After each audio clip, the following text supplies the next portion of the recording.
ফেব্রুয়ারিতে ত্রয়োদশ জাতীয় সংসদ নির্বাচন। সারা দেশ প্রস্তুত হচ্ছে একটি অবাধ, সুষ্ঠু ও গ্রহণযোগ্য নির্বাচনের জন্য। কি ভাবছেন সাধারণ মানুষ থেকে শুরু করে আগামীর জনপ্রতিনিধিরা, সে কথা জানাতে ডিবিসি নিউজের ইলেকশন এক্সপ্রেস ছুটে যাচ্ছে সব সংসদীয় আসনে। এখন আছে সংসদীয় আসন ১১৪ পটুয়াখালী ৪-এ। স্বাগত সিএসআরএম ডিবিসি ইলেকশন এক্সপ্রেসে। আমরা আজকের সারাদিন জুড়ে থাকবো পটুয়াখালী ৪ এবং ভোলা ১ আসনে। এখন রয়েছে পটুয়াখালী ৪ আসনে। এটি রাঙাবালী উপজেলা এবং কলাপাড়া উপজেলা নিয়ে গঠিত। আমাদের সাথে আজকে অতিথি হিসেবে উপস্থিত রয়েছেন এই আসন থেকে ইসলামী আন্দোলন কর্তৃক মনোনীত প্রার্থী অধ্যাপক মোস্তাফিজুর রহমান। স্বাগত আপনাকে। আপনি তো আসন্ন ভোট সামনে এবং এই ভোটকে কেন্দ্র করে ভোটারদের কাছে দাঁড়ে দাঁড়িয়ে ঘুরছেন, কেমন সাড়া পাচ্ছেন তাদের কাছ থেকে? ধন্যবাদ ডিবিসি নিউজকে। আমি নির্বাচনী প্রচারণায় যেখানেই যাচ্ছি আমরা ব্যাপক সাড়া পাচ্ছি জনগণের। মাঠে সবাই, ঘরোয়া মিটিং, সব জায়গায় আমাদের ব্যাপক সাড়া। বিগত দিনগুলোতে তো আপনারা কোনো আসনে কোনো সময়ই জয়ী হতে পারেন এই আসন থেকে, তো সেখানে এখন এত সাড়া পাওয়ার কারণ কি মনে করছেন? আসলে ইসলামী আন্দোলন বাংলাদেশ এই পটুয়াখালী ৪ আসন, রাঙ্গাবালী, কলাপাড়া এবং মহিপুর এই এলাকায় সংগঠনের শক্ত ভিত আছে, মজবুত, এবং আমাদের এখানে সংগঠনের শক্তি অত্যন্ত মজবুত। যার প্রমাণ বিগত ইউনিয়ন পরিষদ নির্বাচনে ফ্যাসিস্ট আওয়ামী লীগের সময় আমরা 12টা ইউনিয়নের ভিতর 3টে ইউনিয়নে আমাদের নির্বাচিত চেয়ারম্যান রয়েছে এবং প্রায় 6টা ইউনিয়নে আমাদের প্রার্থীরা খুব অল্প ভোটের ব্যবধানে 100 থেকে 500 ভোটের ব্যবধানে পরাজিত হয়েছে।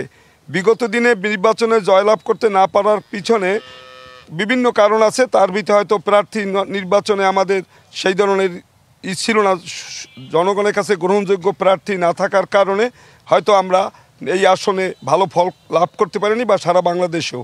কিন্তু বর্তমানে আমরা এই নির্বাচনে জয়লাভের জন্য সারা বাংলাদেশে ইসলামী আন্দোলন ভালো প্রার্থী দিয়েছে, জনগণের কাছে গ্রহণযোগ্য এবং বিজয় লাভ করার মতো প্রার্থী। আপনার কথা রেশ ধরেই বলতে চাচ্ছি, আপনি নিজেকে গ্রহণযোগ্য প্রার্থী হিসেবে দাবি করছেন, এর কারণটা কি? আপনি এলাকার উন্নয়নের স্বার্থে কি করতে চাচ্ছেন এবং এখানকার যারা ভোটার রয়েছে তাদের প্রত্যাশা কি? মানে আমি নিজে বলা ঠিক না, তারপরও বলতে হয় যেহেতু আপনি প্রশ্ন করেছেন।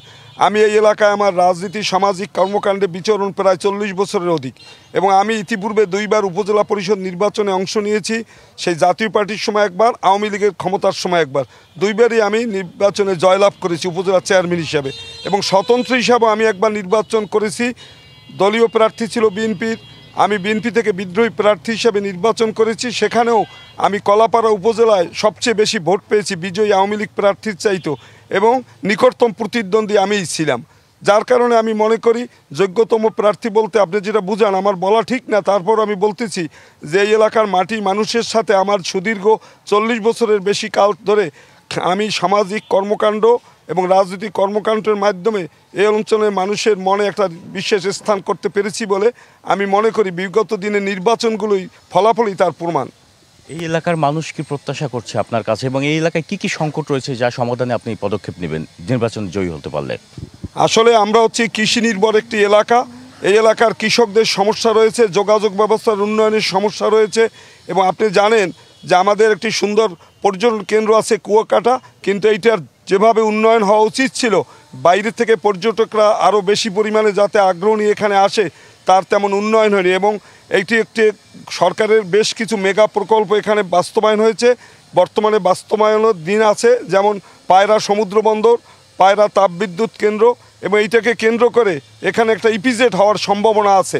আমি যদি নির্বাচিত হই আমার প্রথম লক্ষ্যই থাকবে কুয়াকাটা সমুদ্র সৈকতকে আরও আকর্ষণীয় করার জন্য একটা মাস্টার প্ল্যান নিয়ে এখানে উন্নয়নের কাজ করা এবং যোগাযোগ ব্যবস্থার ব্যাপক উন্নয়ন করা, এবং পায়রা সমুদ্র বন্দর, পায়রা তাপবিদ্যুৎ কেন্দ্র এলাকায় একটা ইপিজেড করে এখানে যাতে শিল্প স্থাপনের ব্যবস্থা করা যায়, যার ফলে এই এলাকার বেকার সমস্যার সমাধান হবে। শিক্ষা, স্বাস্থ্য, মাদকের যে সমস্যাগুলো আছে এই ব্যাপারে আমরা কাজ করব, এবং আমি সর্বোপরি মনে করি কলাপাড়ার বর্তমান যে অবকাঠামোগত অবস্থা আছে এটা একটা জেলা হওয়ার মতো অবস্থা বিরাজ করছে, এবং পটুয়াখালীর থেকে কলাপাড়ায় যদি এটা নূতন জেলা করা যায়, স্থাপন করা যায়, তাইলে ব্যাপক উন্নয়ন করা সম্ভব হবে। এবং আমাদের লক্ষ্য থাকবে কৃষি ক্ষেত্রে উন্নয়ন, লবণ সহিষ্ণু ফসলের উৎপাদন মানে চাষ বৃদ্ধি করে গবাদি পশু সহ বিভিন্ন ধরনের মৎস্য চাষে এলাকার জনগণকে উদ্বুদ্ধ করতে হবে, সেইভাবে সুযোগ সুবিধা সৃষ্টি করে দিতে হবে, এবং যোগাযোগ ব্যবস্থা, শিক্ষা, স্বাস্থ্য সহ বিভিন্ন ক্ষেত্রে উন্নয়নের ব্যবস্থা করতে হবে এবং রাঙ্গাবালী ধন্যবাদ আপনাকে।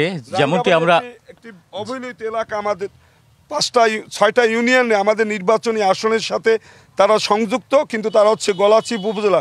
রাঙ্গাবালির সাথে কলাপাড়ার দ্রুত উন্নত যোগাযোগ ব্যবস্থা আমরা যেমনটি শুনছিলাম যে এখানে প্রার্থীরা তারা আসন্ন নির্বাচন, জাতীয় সংসদ নির্বাচন উপলক্ষে প্রস্তুতির কমতি রাখছেন না, একই সাথে তারা যারা ভোটার রয়েছেন তাদের প্রত্যাশা পূরণে প্রতিশ্রুতি দিচ্ছেন। তো এতটুকুই ছিল। এখন এর পরবর্তী বুলেটিনে আমরা যুক্ত হব এই সংসদীয় আসনের নতুন অন্য কোনো রাজনৈতিক দলের নেতা নেতৃবৃন্দের কাছে এবং জানবো সেখানকার তাদের চিন্তা।